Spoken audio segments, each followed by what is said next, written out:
sure they are continue to be a go for launch. And as you remember what I said earlier about uneventful equaling good, well, that's exactly what we want to continue in its final countdown to launch.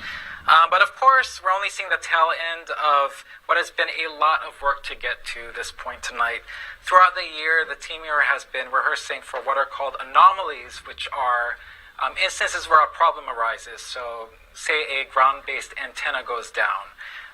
Well, the team has spent a lot of time flexing its responsive muscles to that and other scenarios. These rehearsals were happening as recently as a few days ago to give the team an upper hand to tackle any challenges that may come its way. So I just wanted to pay homage to all the engineers and technical experts that have been working hard to get us to the main event, which we all know is Impact with Dimorphos. That said, I want to switch gears a little bit and talk about the science behind the mission. And here to talk with me is probably the best person for the job is Andy Cheng, which is DART's investigation team lead. Andy, why don't you tell us about our target asteroid and why we chose it? Yes, DART is the Double Asteroid Redirection Test, and it's a test of a kinetic impactor, a double asteroid that looks like this model. And what it is, it's two asteroids in orbit around each other. And DART will come and hit the moon of this system and change the orbit of the moon around its primary. And it will do that because we can measure the change in this orbit with ground-based telescopes. And that works like as follows. When the two during the course of the orbit, the two objects move in front of and behind each other, and each time that happens, the amount of light that you see from the system makes a dip. And so we time these dips in the light very precisely to measure the orbit period. Great. Well, thanks, Andy. I heard you dreamt this up in your basement. And, 2 weeks ago I conquered a video game, and I feel like we're on, equal footing now. So what do you think about that? Well, I don't know how it feels to conquer a video game. I've rarely been able to do that. Well, I can guarantee that it's not as big as, thinking of this mission. So yes. Back to you, Daryl. Thanks. All right, thank you both. DART is one of a handful of asteroid missions launching this year and next to explore asteroids. Let's go back to our launch viewing location and join Raquel Villanueva, who is with a special guest. And I guess the crowds out there have grown a little bit, Raquel? Yeah, that's right, Daryl. The crowd is growing, and you can hear the excitement building behind me as they get ready for launch. And joining me now is NASA Science Associate Administrator Thomas Zurbuchen to talk about what DART means to the agency. Thank you so much for joining us today, Thomas. Good to be here, Raquel. Good to be here. Exciting. Now, can you tell us about DART as NASA's first planetary defense test mission and how this mission will change how we explore space? So first of all, everybody should be sure to know that this is not the first, not only the first and only mission, but really the first of many missions that we're going to do in planet defense. The second one we're already working on, which is to find the other 60% of threatening bodies. What's also exciting, though, is that this mission carries technologies we're going to use for exploration of the outer solar system, perhaps sample returns to comets, asteroids, or visiting the moons out there, the amazing worlds that are there. And that kind of brings me to my second question. How is DART different from other NASA asteroid missions like Lucy or OSIRIS-REx? So first and foremost, we're not crashing those at all, and certainly not intentionally, and actually no chance of that. Look, the other asteroid missions are all about learning from these asteroids about our history, the history of the solar system. These primordial bodies out there tell us about the building blocks of the solar system, and we still have a lot to learn. So asteroids are really exciting. They tell us a part of our own history. And after DART launches, what other missions are you looking forward to in the future? Wow, before the end of the year, we have 2 astrophysics missions. A small one focused on X-rays, the violent universe, kind of black holes and exploding stars. And then the biggest mission we've ever done, the James Webb Space Telescope, mission in the making for 20 plus years and part of dreams of thousands, if not 10,000s of astrophysicists worldwide. That's still before the end of the year, and many more next year. It's a busy end of year ahead. Thank you so much for joining us, Thomas. Thanks to you. Back to you, Daryl. All right, thank you both for that. And back inside the NASA hangar here. But by the way, that's the little box that DART came in. I just want to point that out back there. Isn't that great? That's awesome. I mean, this is where we keep the box for DART. But we don't want DART to come back into the box. No. We want to go to space. Hey, talking about your office, the Planetary Defense Coordination Office, you got the little patch there. In fact, I was observing a little Latin phrase at the bottom. What does that say? Hic servare diem, which means here to save the day. So Here to save the day. How about that? right. What is the team doing to save the day? Well, I manage the Near Earth Object Observations Program, which is involved, which funds projects to find and track and characterize near-Earth asteroids. So, like at the University of Hawaii, the Pan-STARRS and ATLAS surveys and the management of NASA's Infrared Telescope facility, or at the University of Arizona, the Catalina Sky Survey and Spacewatch. And Spacewatch actually discovered Didymos, the target of the DART mission. The Center for Near-Earth Object Studies. I know we're going to have a video from Ryan Park about calculating the orbits based on those observations and from observations around the world, because if you don't find the asteroids and you don't find out where they're going to be in the future by calculating their orbits, then you can't have a mission like DART. You have to know where the asteroids are. And so for people to understand the difference, I hear this a lot, okay, what are asteroids and how are they different from comets and meteors? Well, and again, that's something, maybe Ryan can tell us about that if we have the video, but... Well, we don't have the video at the moment. We only have you. Oh, darn. Okay, well then I guess I'll have to do that. So asteroids are the objects in space. Anything like larger than a meter in size, rocky object, that's an asteroid. Smaller, they're meteoroids, but those are asteroids in space. When asteroids or meteoroids enter Earth's atmosphere, and you see that streak of light as it heats up in the atmosphere there, that phenomenon, that visual phenomenon, is called a meteor. And then the pieces that survive to the surface, those are meteorites that you can go and pick up and then go study in the lab. That was like the one in Russia. Yes, exactly. Some meteorites left over. And then comets are the icy bodies in the solar system, creating those tails as opposed to the asteroids. Okay. Thank you for breaking that down. We appreciate it, Kelly. And, of course, folks, stay tuned after liftoff for an entire hour-long show. We're going to break down the DART mission from A to Z, as well as the spacecraft. And then Kelly will also help us understand what a close approach asteroid is, if you kind of have heard reports about it. She really gives a great visual. We'll check that out in a little bit. And we'll find out what other missions are being planned for other countries to protect this planet. Until then, let's join our commentators, Marie Lewis and Denton Gibson, inside the Mission Director Center to take us through liftoff. All right, thank you, Daryl. It is now at T-minus 8 minutes, 12 seconds and counting. There is a live look at Space Launch Complex 4 East at Vandenberg Space Force Base on the central coast of California. We can see white clouds billowing around the Falcon 9 rocket, standing 230 feet tall at the launch pad. The fairing holding the DART spacecraft another 43 feet. On top of that, the DART spacecraft, only the size of a vending machine, tucked safely inside that fairing. And that venting going on is normal venting of liquid oxygen off the side of the rocket as we are well into the fueling process and just T-minus 7 minutes, 30 seconds away from liftoff of NASA's very first planetary defense test. Yes. And some of the cloud you see coming off of the vehicle there is because the liquid oxygen in the tanks are just so cold. So it's really, the air is really condensing around it, and that's what you're seeing, some of that vapor there coming off of the vehicle.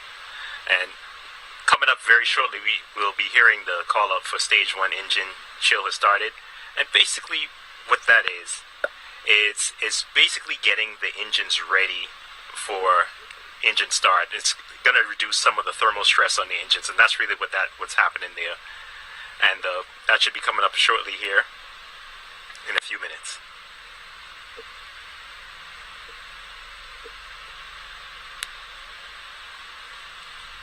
And we just heard that call up for engine chill. It just started. And the next event that'll be coming up will be the stage 1 RP1 load complete, and that's basically they're just topping off the fuel tank on the first stage of the vehicle. Shortly after that, the DART spacecraft will transition to internal power. That happens right around T-minus 5 minutes. And liftoff time tonight, 10:21 and 2 seconds Pacific time.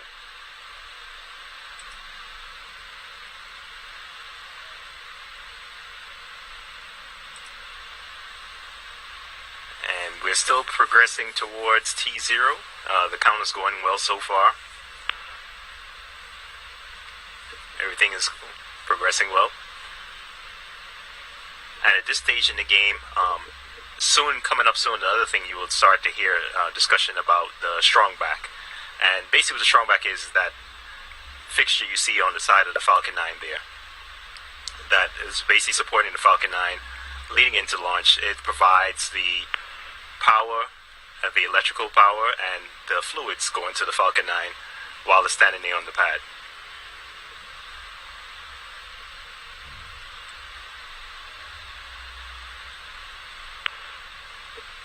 And we should be hearing Spacecraft is on internal power. We just heard a call out for spacecraft on internal power. It's good news, exactly what we want to hear. Our view a little bit obstructed right now by the venting off the side of the rocket. And that structure you see just to the right is the transporter erector. And that is the strongback. It's hard to see behind the venting, but there are a couple of arms kind of clamped around the top of the second stage of Falcon 9 that will be opening shortly as that strongback begins to recline just a couple of degrees in preparation for liftoff. Yeah, and one of the callouts you may have heard is the tanks are pressurizing for strongback retract, and that's really just they're pressurizing the tanks to make sure the vehicle is structurally sound so they can remove that support from the Falcon 9. And it may be a little bit difficult to see the retraction here because of the fog that's around the vehicle right now.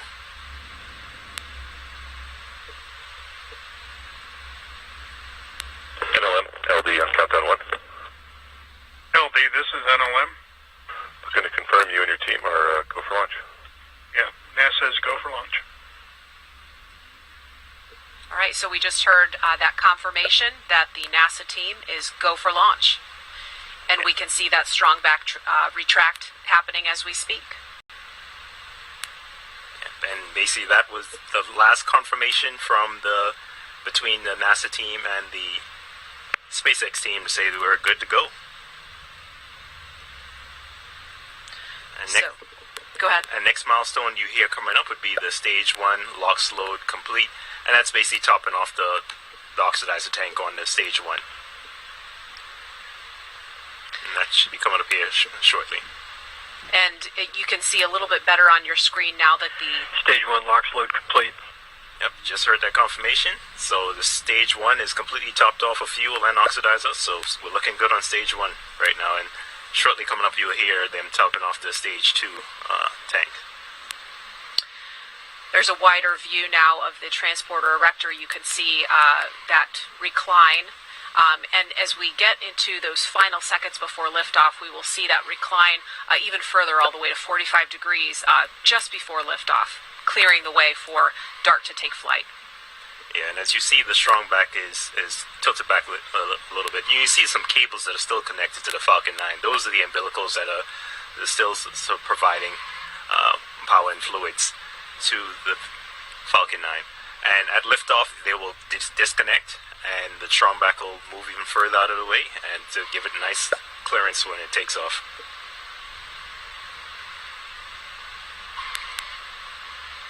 We'll have a series of rapid events after liftoff that will guide you through with that progress bar. And Falcon 9 will have 2 burns for this mission.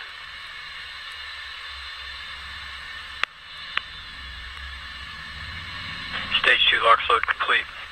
We just got that confirmation of stage 2 LOX load complete. At this point in time, all of the propellants have been loaded onto the launch vehicle, and everything's looking good. And in the meantime, the SpaceX drone ship, Of Course I Still Love You, is standing by in the Pacific Ocean, ready to receive the first stage booster that will be landing a little more than 9 minutes after liftoff on the drone ship. We don't expect to hear sonic booms here on land because it's coming down in the Pacific Ocean. So if you were here for Sentinel-6, you probably heard those a couple of sonic booms. That was because the booster was landing on land. Not the case this time. Yeah, it would be awesome to hear it. It's Falcon 9's in startup. It's awesome to see. We just heard a call out that this Falcon 9 is the startup. That means it's going through its startup sequences. The flight computer is taken over and it's going through its process. Falcon 9, DART, go for launch.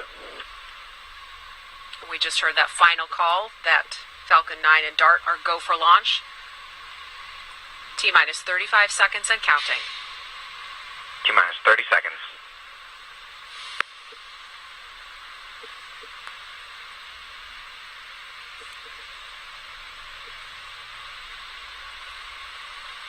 T-minus 20 seconds.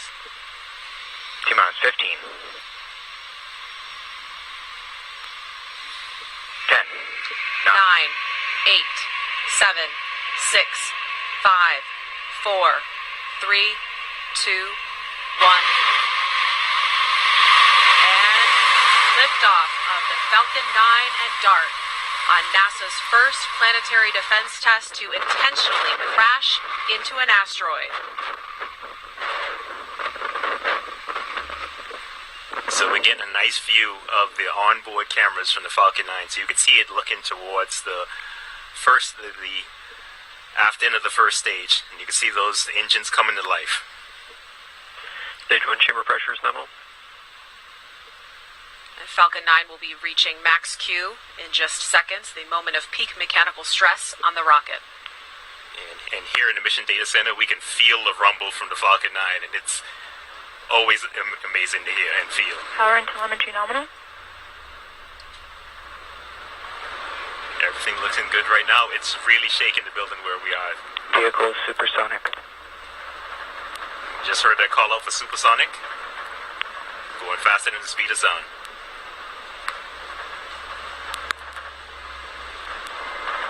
Max Q.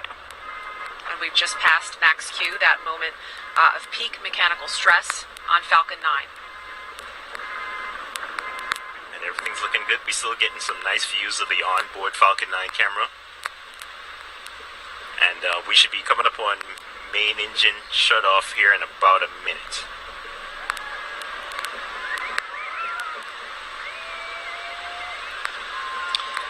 So far, everything's looking good. All reports are nominal. Invec chill has started. We just heard the call off impact chill, so that's where it's getting ready to prepare second stage for engine ignition.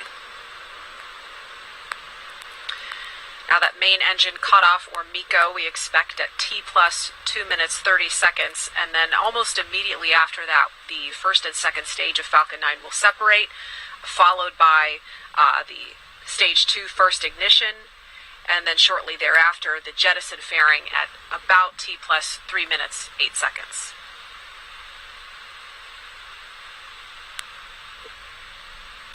So far, nominal liftoff.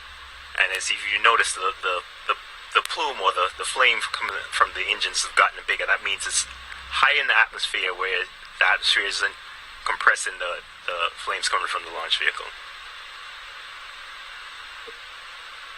MECO. Okay, we just heard that. Separation confirmed.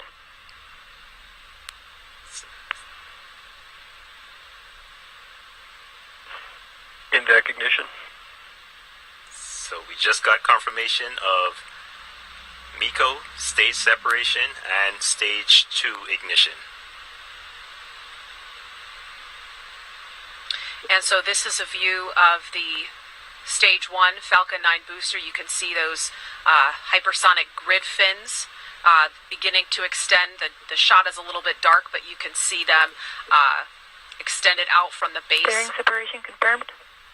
Of the booster, and we just heard confirmation that the jettison fairing is complete.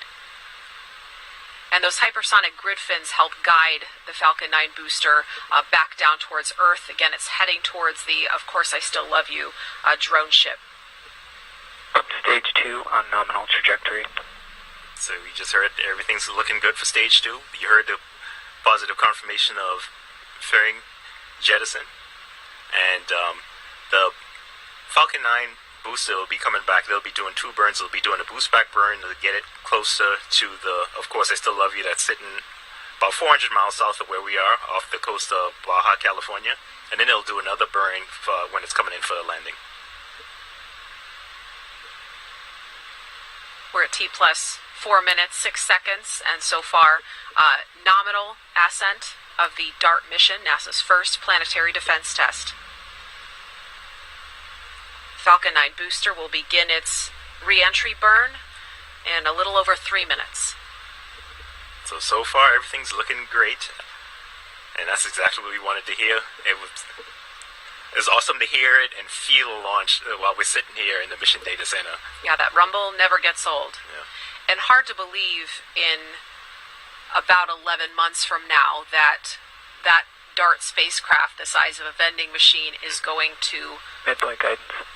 crash head-on into Dimorphos at the speed of 15,000 miles per hour. Yeah. And as we were talking about before, how fast is 15,000 miles an hour? I mean, it's like going from New York City to Los Angeles in less than a blink of an eye. So faster than you could blink, you travel across the country.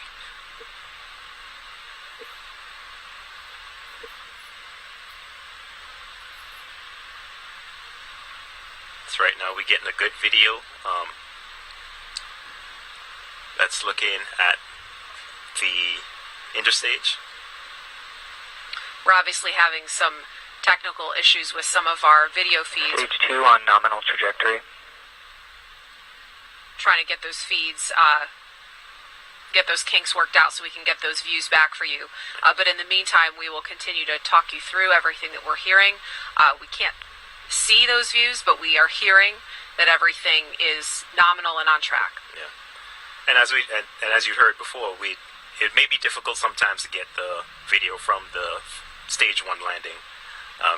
It's coming in very fast, and sometimes it's hard to get that video. Yeah, that's a great point.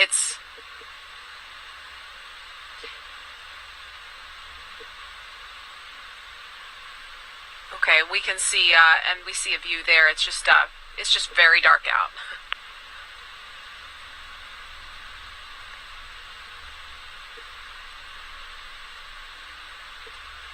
Okay, so look like we're getting some good video.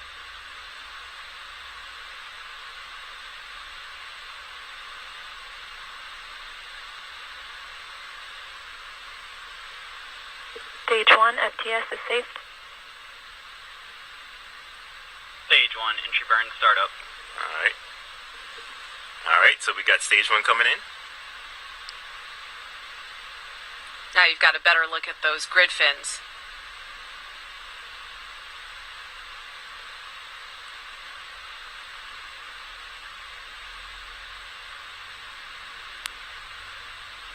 It's always amazing to see stage 1 coming back in for a landing. Stage 1, entry burn, shutdown. Alright, so Okay, we've got a beautiful shot of stage 2 now. Stage 2, FTS is safe.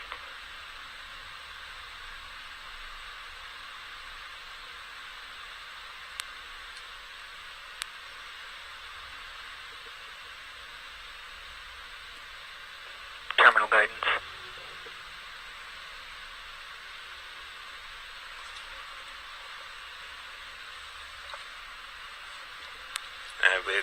what we're looking at is the nozzle of stage 2, and you see it glowing hot. Loss of signal code. At this point in time, everything's looking nominal.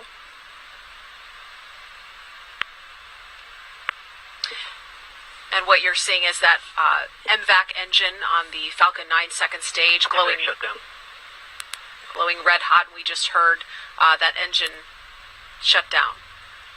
So stage 2 just completed its first burn.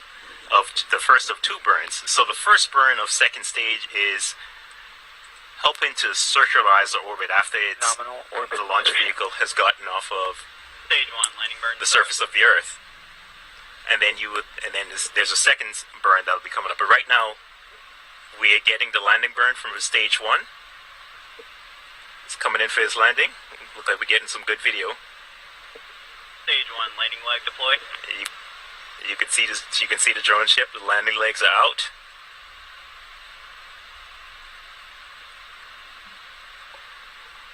All right, so we're back. We're getting another view of stage 2 during its coast, and we just heard positive confirmation of stage 1 landing.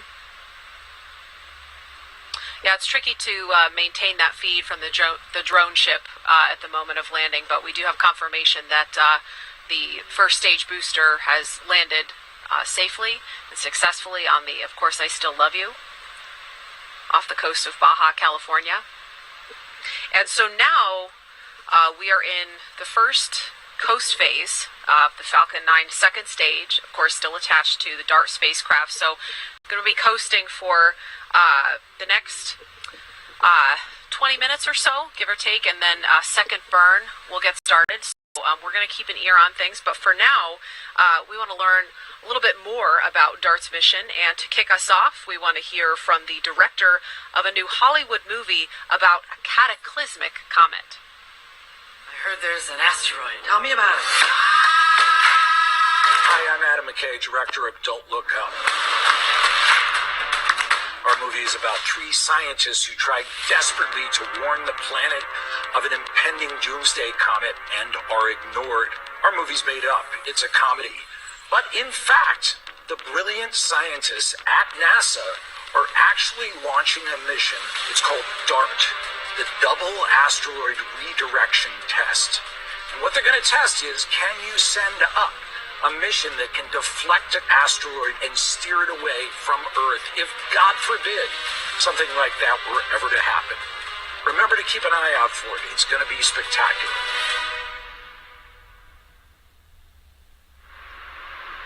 Thanks to Adam McKay of the soon-to-be-released science fiction comedy Don't Look Up. Folks, we are back inside the NASA hangar, and though the movie is not real, the Double Asteroid Redirection Test, or DART, is real, and we are ready to show you every aspect of this mission with the experts who know. So welcome back, everyone. I'm Daryl Nail, and with me is Kelly Fass, program scientist with the Planetary Defense Coordination Office. We hope you really enjoyed watching the launch. I know Kelly did, because as it was going up, you were going, go, pumping your fist. That was so exciting to hear the rumble of the rocket noise come through the hangar here, but then just, again, being so excited for the team that has worked so hard on this. I know they are partying it up wherever they're watching from, and so I'm so excited for them. Yes, especially that launch viewing location out there. I heard that it was a fantastic view, and that was pretty neat to see, at least the first part of the landing where it was coming down and illuminated the ship. But even more so to see that DART spacecraft and the fairing come out. There it is, going to space. Oh, I know we're not out of the woods yet. We still got to get that all the way out to Dimorphos, but this is a huge step along the way. Absolutely. That is very important, because there is a lot more work to do to get this. And, of course, we're going to be tracking all of that. Going back to that movie trailer, Hollywood's always had fun with asteroids and, ending the Earth with one of them. But the movie's called Don't Look Up, but really, you're kind of evidence that we're looking up more now than ever. I like that Adam McKay kind of put it into context, that it's fiction, it's a comedy, but in the real world, there's a lot of work going on with a lot of scientists looking for near-Earth asteroids, getting them cataloged. There's an international asteroid warning network. There's astronomers around the world doing this, and it's a big focus at NASA. And so it's the only natural disaster that we could prevent, an asteroid impact. And so why not use your capabilities to look, to the extent that you can, rack those up, and then do something like DARTs, that you've got a tool in the toolbox there. Absolutely. And there's so much more to talk about. There are other ways, I've heard, that we could do this. This is one we're testing. We'll talk to Lori Glaze about that. And then we'll also have your close approach demonstration, which we're really looking forward to. So that's coming up in just a bit. So in the next hour, We are going to tell you everything you ever wanted to know about asteroids and break down the DART mission from A to Z. And we're going to start with an overview of this mission. In case there was an asteroid coming towards Earth and you're there, you can actually stop it. I mean, that's kind of fantastic. NASA is crashing a spacecraft into an asteroid. What? You think science fiction, but this is real. Never in my life would I have thought I would take a couple $100 million spacecraft and crash it into an asteroid. My name is Michelle Chen. I'm Lena Adams. My name is Kelly Fast. I'm Andy Rifkin. I'm Justina Srovitz, and I help tell the story of the DART mission.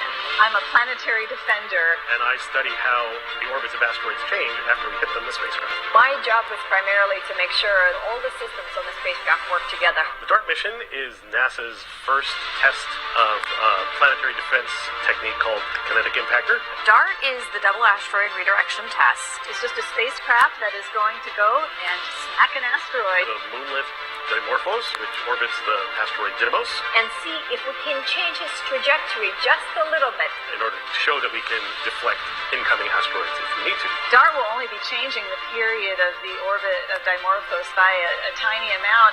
But in space, just a little bit is just enough to make an asteroid actually miss us. In the event that an asteroid is discovered well ahead of time before it might impact Earth. Behind me, you see the spacecraft. It's really cool to see it coming together in real life. It is fantastic to see it in real life. To see it turn from ideas into real pieces that are going to go into space. The solar arrays will actually roll out to 28 feet in length. Once the solar arrays are deployed, it's going to be the size of a school bus. As the solar array opens out, it's going to swing out in this direction. The asteroid's only 2 football fields in size. We're flying at over 6 kilometers a second. 30 days out, we see 1 pixel on our field of view. You can see Didymos and Dimorphos as one point of light. About 4 hours out, our spacecraft becomes autonomous. And then that's where everything gets really exciting. You actually are seeing impact. We're super excited and nervous as well. I feel really honored and humbled to be working in an area of science that has such a broader impact, figuratively and literally. The dinosaurs are made completely extinct by an asteroid impact so many years ago. Here we are, we can actually do something about it. I think this is just wonderful. And as was mentioned in there, this is the first planetary defense mission. And this is your office we're talking about, Kelly. So for the audience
out there that doesn't understand or hasn't heard of this before, what is the Planetary Defense Coordination Office? What do you do?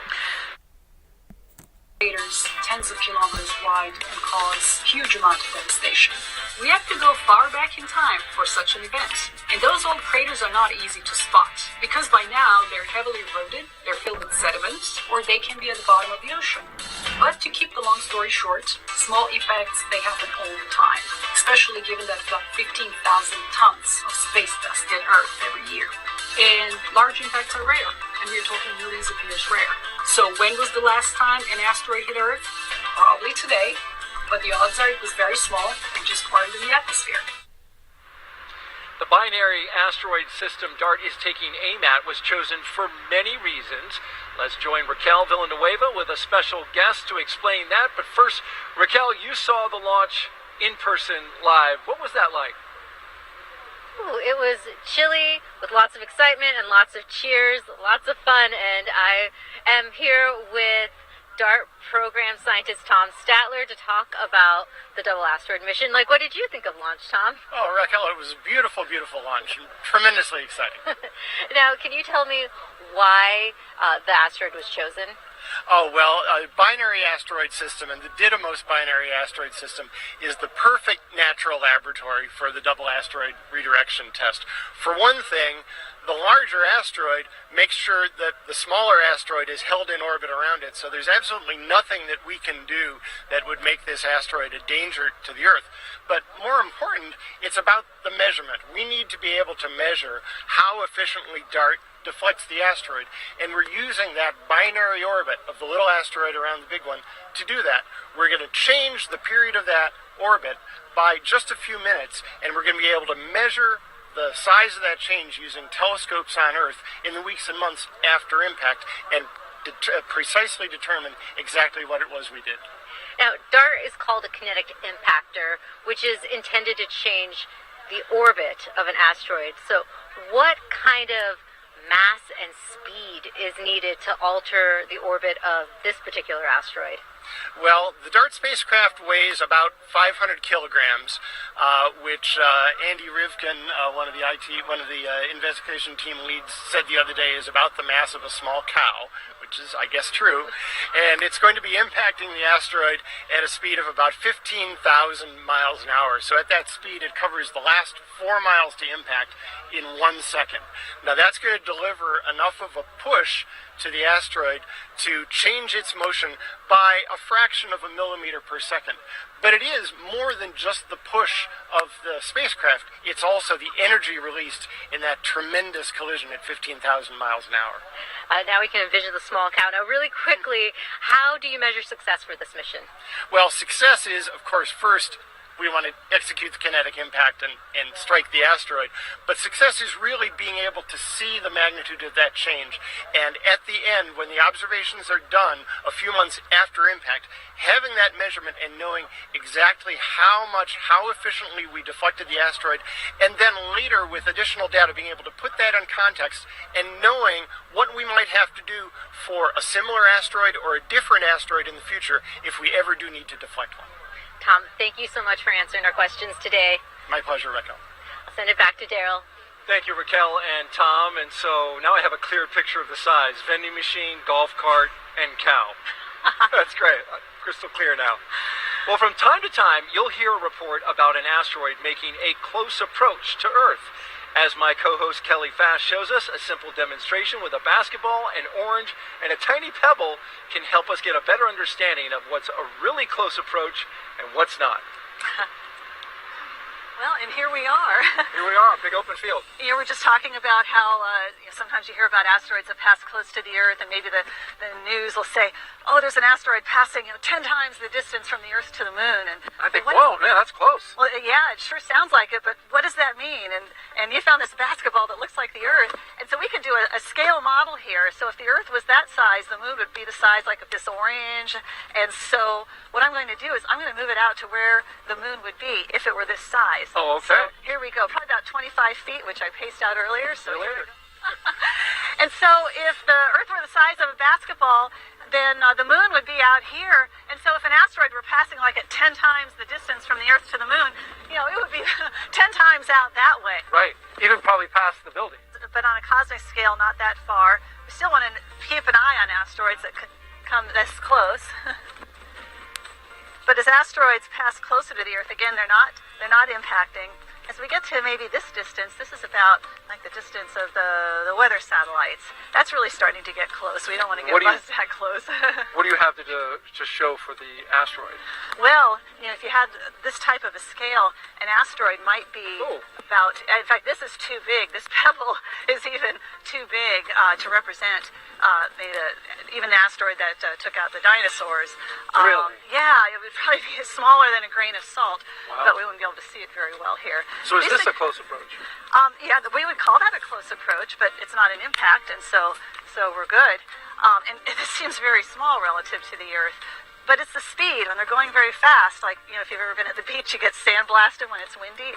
It's the speed that added with that mass. Yeah. And so and that's why you get craters on surfaces when they impact. Our atmosphere does a good job of protecting us, disrupting asteroids on the way in, but if they're large enough, then they can reach the surface and do even more damage, and so that's why you want to find them early. Then you could do something like the DART mission, where you could deflect that asteroid just a small amount, and then it would miss the Earth as you spun the solar system into the future. Right. Well, can you take this little asteroid and go out there past the moon? Sure.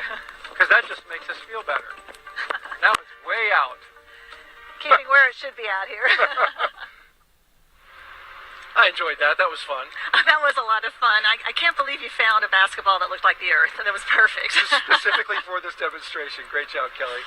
Most scientific spacecraft have lots of instruments on board, but for DART, there's only one. It's the camera on the front, and it's called Draco, or Didymos Reconnaissance and Asteroid Camera for Operational Navigation. For more about how this camera will help steer DART into the asteroid, let's go out to APL and Samson Rainey. Hey Daryl, joining me right now is Tarek Daly, who is Draco's Deputy Instrument Scientist. First, Tarek, I'd be remiss if I didn't acknowledge that fantastic launch. It never gets old to watch a NASA launch, does it? It's a stunning experience. Absolutely beautiful, Samson. Congratulations on that first major step of the mission. To the whole team. All right, so I'm going to take us out, way out, to about a month before impact, say. And Draco is, first detecting that first speck of light that is in the blackness of space, and it's our target binary asteroid system, right? Can you tell us what is going to happen with Draco at that moment up until impact? What is it going to do? So Draco is the eyes of the spacecraft. The images Draco takes provide the data needed to guide the spacecraft to hit the asteroid. So beginning about 30 days out, we'll take images every few hours that get processed on the ground for optical navigation. We'll also measure how the brightness of the asteroid changes over a period of several hours, because that will tell us more about the relative sizes and shapes of the bodies. Things get really interesting about 4 hours before impact. That's when the spacecraft transitions to autonomous navigation. At this point, something called SmartNav takes over, which was developed here at Johns Hopkins APL, and the spacecraft now drives itself to the asteroid. The asteroid system at this point is less than a pixel across. It's actually not until an hour before impact that the camera can actually see the secondary asteroid, the moon, separately from the primary asteroid. And it's not even until just 20 seconds before impact that you can see things on the surface the size of the spacecraft. And all this navigation is happening using algorithms on board the spacecraft. Wow, that's incredible. We are looking forward to those pics when they come next year. So good luck on that, Tarek. Thank you so much, Samson. Tossing it back to you, Daryl.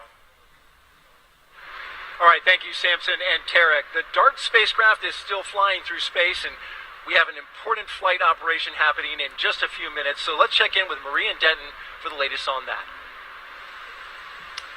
All right, thank you, Daryl and Kelly. We are getting ready for the second burn of the second stage of Falcon 9.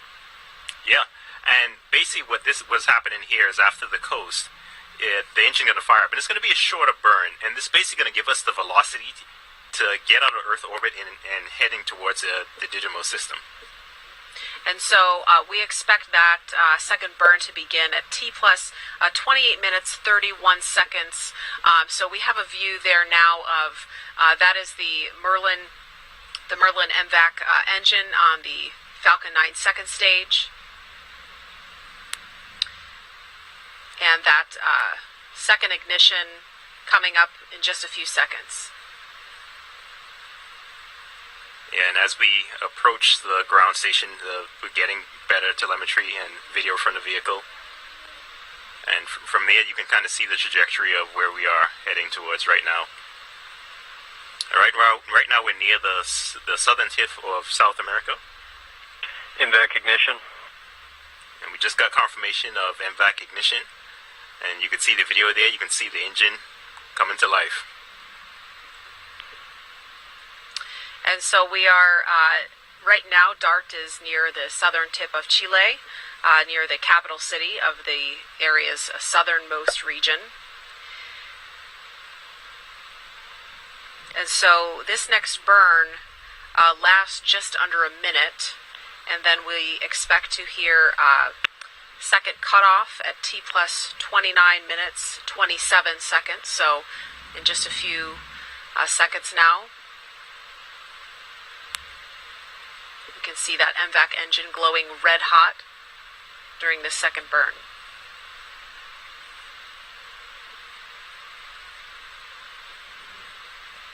Everything's looking good. MVAC shutdown. And we just got confirmation of engine shutdown. All right, so that was a pretty quick burn.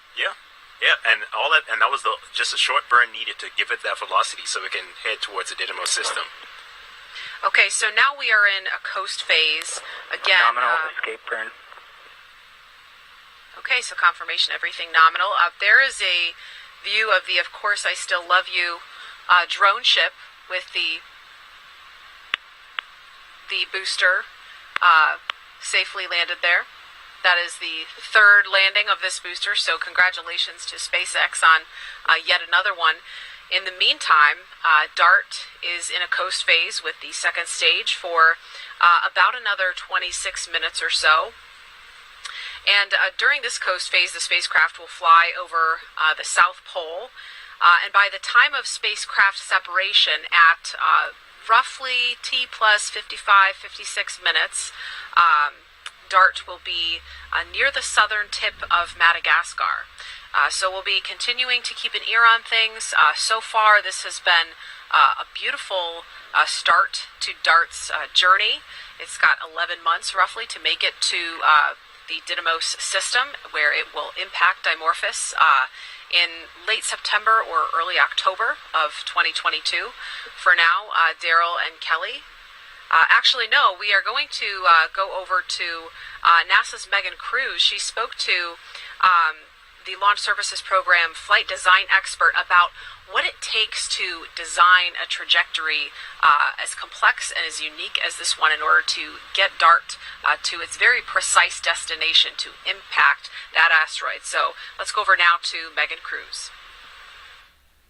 Bill, thank you so much for joining us today. I know that you're a flight design expert with NASA's Launch Services Program, and you lead the team who designed DART's flight path. Can you tell me about that flight path, and was it difficult to plot out? Unlike a lot of missions where you have a single trajectory that's going to get you to some point in Earth orbit, we're designing a new set of targets for the launch vehicle to hit on every single day, up to 90 targets in this case. So a fair bit of trajectory analysis, a lot of computer time, and a lot of work by the combined team, both here at NASA LSP and our spacecraft partners at JPL and APL, and of course, SpaceX. Why the instantaneous window and not the longer window we typically see for scientific missions? When we talk about launch opportunity, that is actually like the number of days that we can launch. And when we talk about launch window, that is the amount of time on a particular day that we can launch. So given the fact that we had 90 days to potentially launch this mission, and the fact that SpaceX has a pretty good history of launching on the first or second day in the opportunity, we decided that it was more efficient and a better use of the limited resources that we all have to do these kinds of missions, to focus on having the best launch trajectory for each day. And if for whatever reason we weren't able to launch that day, we've got another day right behind it. And why did you guys ultimately decide to launch from the central coast of California and not here in Florida? Great question. Typically, for a lot of our interplanetary missions, the most important thing is to get as much energy out of the launch vehicle, and that's no different for DART. However, usually the best way to do that is to launch as close to the equator and on an easterly trajectory. So Kennedy Space Center or Cape Canaveral Space Force Station are the ideal locations for that. As it turns out, though, this particular outbound trajectory requires that outbound ground track to be more in a north-south direction. And so we're going to launch from the west coast of California and fly out on basically a southerly trajectory. And that is a much better way to launch to avoid overflights of populated land. Absolutely. And where will you be and what will you be doing during the launch? So I'll actually be here at Kennedy Space Center. Typically, pre-COVID, in my role, I would be traveling out to the West Coast. I'll be monitoring the progress of the vehicle during ascent and making regular updates to the NASA chief engineer and right up to spacecraft separation. And then I'll be looking at the data from the rocket and making a determination of how well we did. And I'm very confident that we're going to hit that orbit very accurately.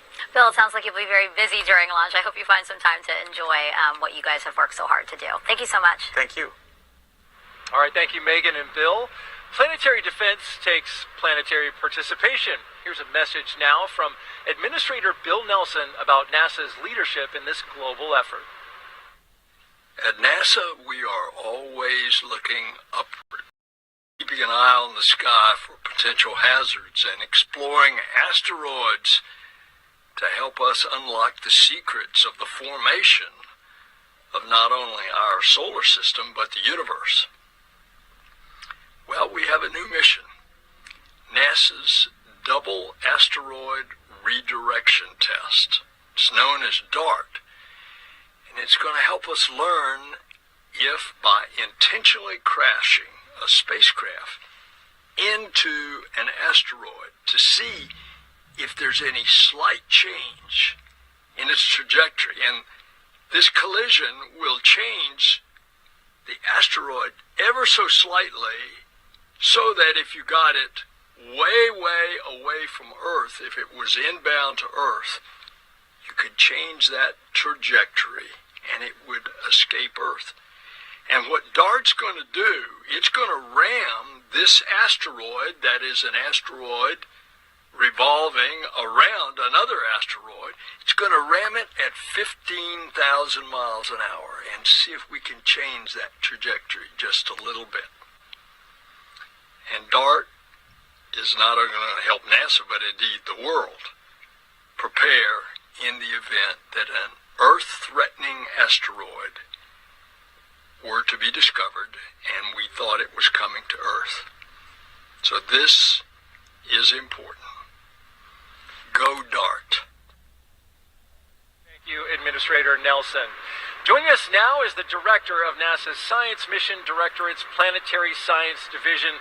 Let's welcome Lori Glaze to the NASA hangar, who just came from the Mission Control Center, watched the whole launch. You get to see all the cameras and the computers and everything. So first of all, I want to ask you, how was that?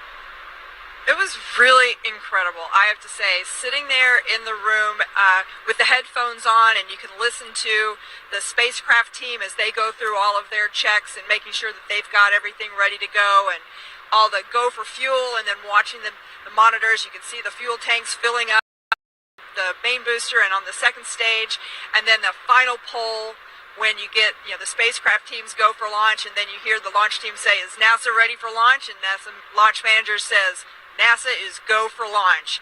And then I'm going to admit that I snuck outside and watched. You got to go out. And it was amazing. Clear sky. You could see it all the way. Clear sky, lit up behind the hill there. Gorgeous. Oh, it's so fabulous. This is so fun, Lori, because you're my boss, and I get to ask you questions. Well, and as part of your division, Planetary Defense Coordination Office is in there, and you've got the DART mission. What other missions are under the Planetary Defense portfolio? So, great question. In addition to the DART mission, which we now have just launched, we actually also have a mission. I know you've been talking about the importance of detecting and characterizing asteroids. We have a mission that's called the NEO-WISE mission, or the Near Earth Object WISE mission, which is a repurposing of the old WISE mission that we actually use to do some detection of asteroids, but also a lot of characterization so that we know what the asteroids look like, what they're made of, and what their orbits are. And then we have a new mission that we've just started developing that we're hoping to launch in the next few years. That's called the Near Earth Object Surveyor mission, or NEO Surveyor. And that mission is going to be really dedicated to looking for those near-Earth objects. That'll be its sole purpose. We're going to send it out to a stable orbit called the Lagrangian point, L1. Should be an amazing mission. We'll have the eyes in space besides just the telescope, which is pretty neat. Exactly. I got to wondering, with this kinetic impactor, we're testing that. We'll find out about that in about 10 months.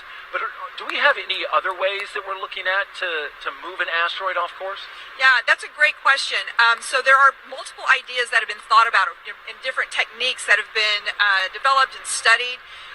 The kinetic impactor is the most mature. That's why we're testing it first. But other cool ideas that are out there are things called like a gravity tractor, which would essentially adjust the mass of the object by either adding or subtracting, and then you have changing the gravitational pull.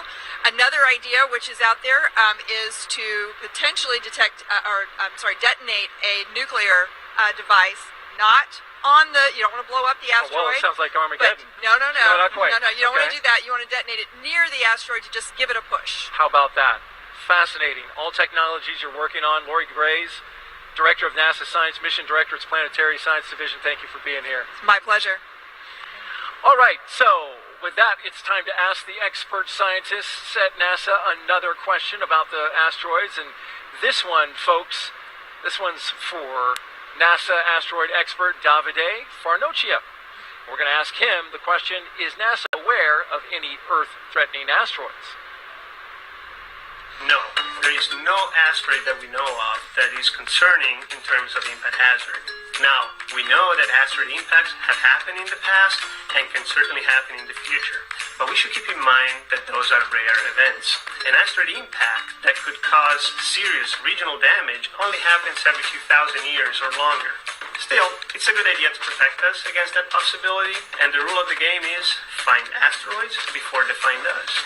And that's why, for over 20 years, NASA has been funding search programs to observe the sky pretty much every single night to find and track asteroids. And we've been doing a pretty good job at that. So far, we've discovered more than 1 million asteroids, including 95% of the asteroids that are greater than 1 kilometer and that could come close to the Earth. Once we discover an asteroid, we project its motion into the future to assess the possibility of an impact with Earth. We have a scale called Torino scale that helps us rank the risk coming from each asteroid. It goes from 0, which is lowest risk, to 10, which is highest risk. The good news is that for all the asteroids that we've discovered so far, the Torino scale is 0, so lowest risk for the next 100 years. So, is NASA aware of any Earth-threatening asteroids? No, but we will keep searching the skies just in case. And that's good news. We now heard about the instrument on board a little further back, the Draco camera. Now let's discuss the computer that will use Draco's camera and the images from it to autonomously fly DART into its target. Samson Rainey is back now with us from the Mission Operations Center in Maryland with a special guest to tell us more. Samson? Hey, Daryl. Joining me right now is SmartNav lead Michelle Chen.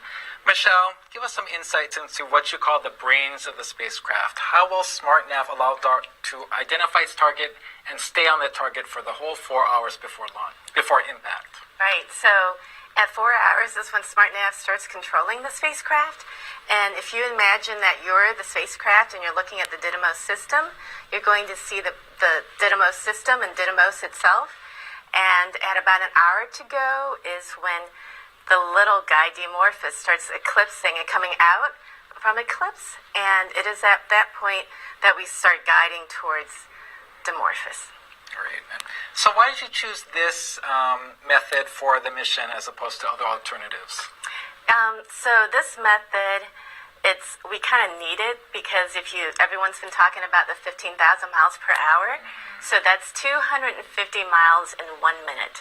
And for us to joystick that from the ground with the 1 minute round trip flight delay for communications, it would be impossible. So we needed something autonomous on board. That's incredible. So how are you feeling right now, and how are you going to feel, when we approach those 4 hours before impact? Right. Yeah, so APL has a lot of experience on maturing guiding technology, and SmartNav is an IRAD that we started in 8 years ago. And it's kind of like a child, right? So we've spent the past 8 years training and teaching this child to basically drive the spacecraft on its own. And like a parent would say, we're going to be sitting in the passenger seat, watching our child drive, and we're going to be really excited and nervous as all heck. Well, we are rooting for your kid to do really well when the time comes. Thank you. Awesome. Thanks, Michelle. Back to you, Daryl. All right, thank you both. And we have a way now, a little separation from the serious science, for you to participate in our mission today, and it's by signing up to be a planetary defender, just like Kelly. Here's a look at some of the people who sent us videos on how they got involved. I'm a planetary defender. I love space, and my dog is also a planetary defender. I am a planetary defender. Go dog! I'm a planetary defender. Asam planetari srishti. Jo soc defensor planetari.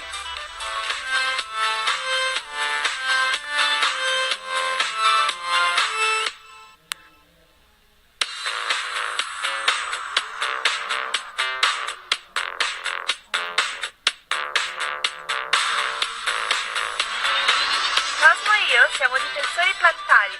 Cosmo and I are planetary defenders. We're planetary defenders! I'm a planetary defender. Yeah! Love the kid with the rocket engines. That was great. Yeah. If you would like to participate in being a planetary defender, there's a website. We're going to put it up on the screen. It's at dart.jhuapl.edu/planetary-defender. Again, that's dart.jhuapl.edu/planetary-defender. And there's a 5-question quiz, and then if you do well, you'll receive a digital certificate so you can share it on social media or, hang it on your wall. So guess what? Daryl and Kelly took the quiz. We did. We have our certificates. Look at that. Oh, yeah. I am officially declared a planetary defender on NASA's Double Asteroid Redirection Test. I am proud of you, Daryl. Thank you, Kelly. That means a lot. So, you took the quiz, right? And you passed. Thank I'm glad to goodness. hear it. That was kind of funny because I started working my way through the quiz, and I knew what the answer to the question was, but I wanted to make sure that I knew what they thought the answer to the question was, so I clicked on a hint, and a video of me popped up. So, and by the way, our planetary defense officer, Lindley Johnson, he also took it and he passed. That is great to hear. That is great to hear. I needed a hint. Oh, there's me. Tell me what's up. All right, thank you so much. Well, we have DART is scheduled to make an impact with its target asteroid in the fall of 2022. After that happens, scientists and astronomers around the world will work to verify if the redirection tests work. Let's go back out to Raquel Villanueva for more on this. Raquel? Thanks, Daryl. I'm here with DART coordination lead Nancy Chabot to find out what is next. Thanks for joining us, Nancy. Oh, thanks for having me. Great launch, huh? It's beautiful. So what is the first thing your team will do after impact? We will be doing so much. First thing will be the Draco images that are streaming back 1 per second. And this is the first time we get to see what this asteroid looks like. And so I guarantee the team at APL is going to have these images up on the big screen, seeing what the shape is, seeing what the geology is, seeing where we actually hit. But then there's more. There's LichioCube, and those images are actually going to take a few days or weeks to come back, and they're going to show us the ejecta from the collision. And the telescopes are going to get right to work too here on the Earth. They're going to be turning their gaze and trying to figure out how much we actually deflected this asteroid. And that's going to go on for months. And then we've got a bunch of people with state-of-the-art models who are going to model the impact, model the ejecta, model the dynamics, and they're going to use the inputs from the images and the observations and all come together. It's going to be a really, really busy time. Sounds like it. And can you tell me why the impact, the timing of the impact is important? Yeah, it's really interesting because September 2022 is the perfect time to do this. So Didymos and the Earth, they both go around the sun, right? But it actually takes about a little over 2 years for Didymos. So sometimes the Earth and Didymos are on like the opposite sides of the sun and really far away from each other. But in September 2022, it's actually minimized. They're going to be the closest that they are for 40 years. And that's going to let the telescopes here on the Earth get the best data possible of how much we deflected this asteroid. Wow. And scientists around the world, will they be able to confirm your results? Yeah, I mean, I'm actually super happy we've got scientists around the world on the DART team.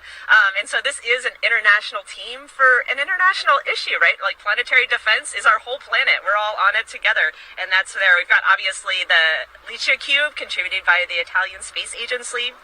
We're also really working closely with the European Space Agency's Hera mission, which is going to rendezvous with the Didymos system in 2026. And it's going to be able to see the crater, get the mass.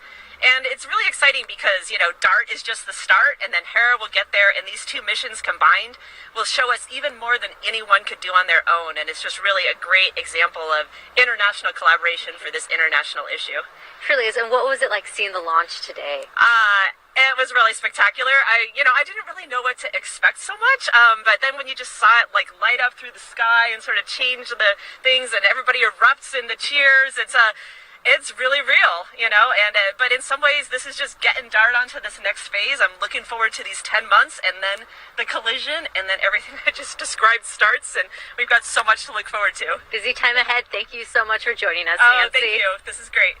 Back to you, Daryl. All right, and as she mentioned, when DART impacts the asteroid, the spacecraft and the onboard camera will be completely destroyed. But we will see DART's last maneuver thanks to an Italian CubeSat that will jettison from DART 10 days before impact. For more on this, we are joined by Simone Parata of the Italian Space Agency.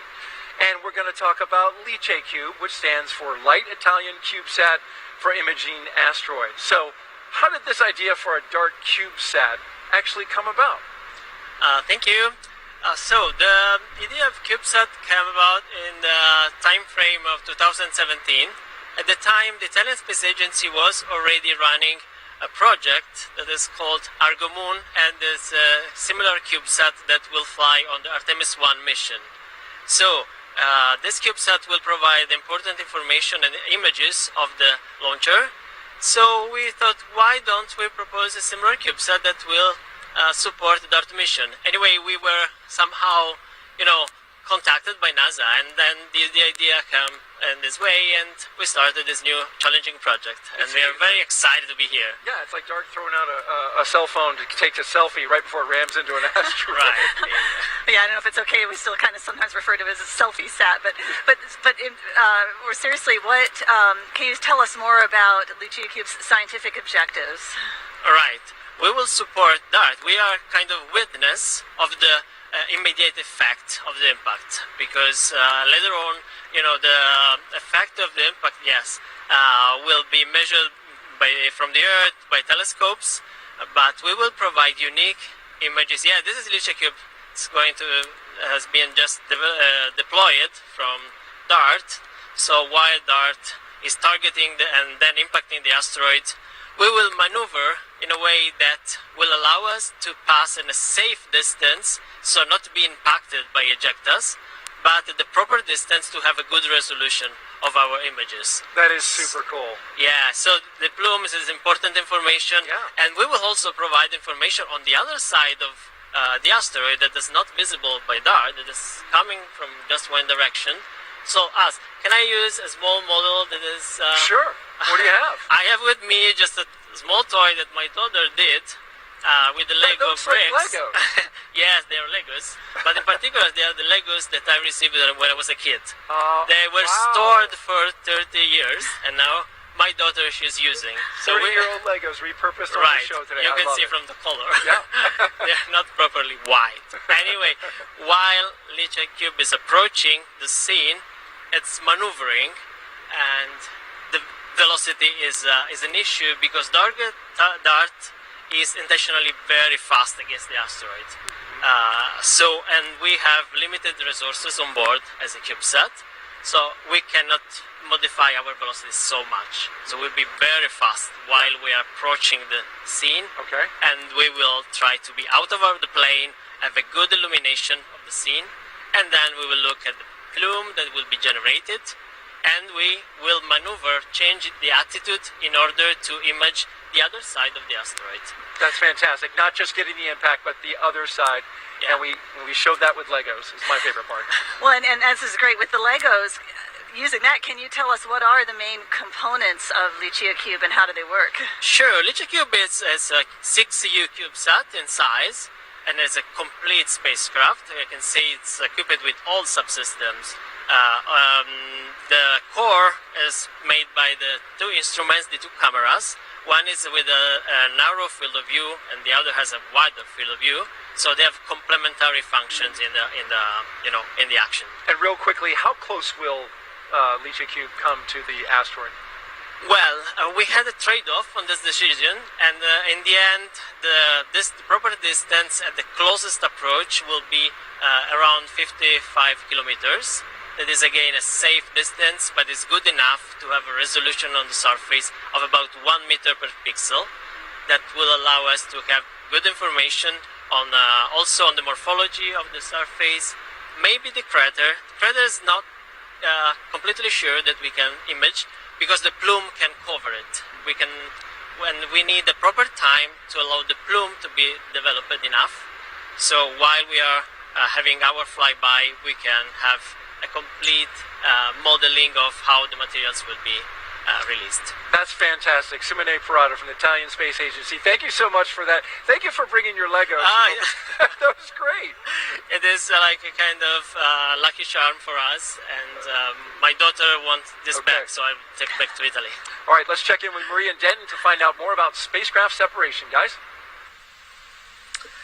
All right, thanks, Daryl and Kelly. It was a very interesting conversation. We are about 45 seconds or so from spacecraft separation when the Falcon 9 second stage and DART will be over the Indian Ocean near Madagascar. And then the job of the Falcon 9 rocket will be officially complete for this mission. Yeah, absolutely. I mean, the job of Falcon 9 was to get DART on its way to the Didymos system. At this point, we've gotten enough velocity, enough speed to send DART off towards the Didymos system. And right now, we're in range of the ground station, so we can get all the data and so we can make sure we can actually capture the separation confirmed. And we just heard the call out for spacecraft separation. You can see the video of the DART spacecraft heading on its way to the Didymos system. What a spectacular view of DART. Yep. Just floating away from the Falcon 9 second stage. And you can see the sun off to the side there as DART drifts away from the Falcon 9 second stage. And so this officially begins almost a year of cruise for the DART spacecraft, flying through on its way to the Didymos system. And at the time that it impacts Dimorphos in late September 2022 is what we expect. The Didymos system will be within 11 million kilometers of Earth. Again, to remind folks, this system does not pose any kind of threat to Earth. This is purely a test. And so DART, when it approaches, will smash into Dimorphos, the small moonlet of Didymos, at 15,000 miles per hour. Just astonishing rate of speed. Yeah, absolutely.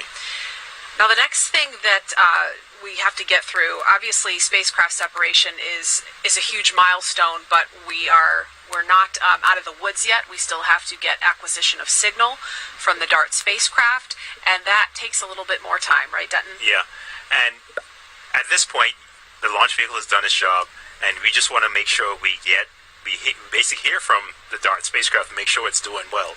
And you think about it, it's kind of like getting off of a roller coaster, right? You know, you step off the roller coaster, you kind of steady yourself. You want to check your pockets, make sure you didn't lose anything along the way, make sure you're okay. And that's basically what we're looking for from the DART spacecraft once it gets that acquisition of signal, because it's going to kind of go through its self-checks, make sure everything's okay, and then it's going to send word back to home basically saying, hey, I'm doing all right. And that's what we're looking for right now. And that's, I mean, because if we don't get that, then it's kind of all for nothing, right? You want to make sure that the spacecraft is doing well after it's gone, separated away from the launch vehicle. And you've got ground stations all over the planet that are looking for this signal from DART. And we'll be trying to start picking that up very soon. Right, and then sometimes it's not an exact, it's not exact, because sometimes the timing may vary once you get in range of certain ground stations. There could be weather kind of impacting that signal strength, etc. So there are various factors that come into play. So, but we're expecting to get it coming up in a few minutes, but hopefully we'll get that so we can get good word that DART is doing well. Okay, and so there's a range that we're expecting. Acquisition of signal could be as early as around T plus an hour and 7 minutes, so that's 9 or so minutes from now. It could be as late as T plus 1 hour 34 minutes. Like you said, it's not an exact science. We'll know when it happens, and we'll give confirmation as soon as we hear it. But for now, we're going to keep an ear on things, and Daryl and Kelly, we will send it back to you. All right, Maria and Denton, thank you so much. What beautiful imagery seeing that DART spacecraft sailing off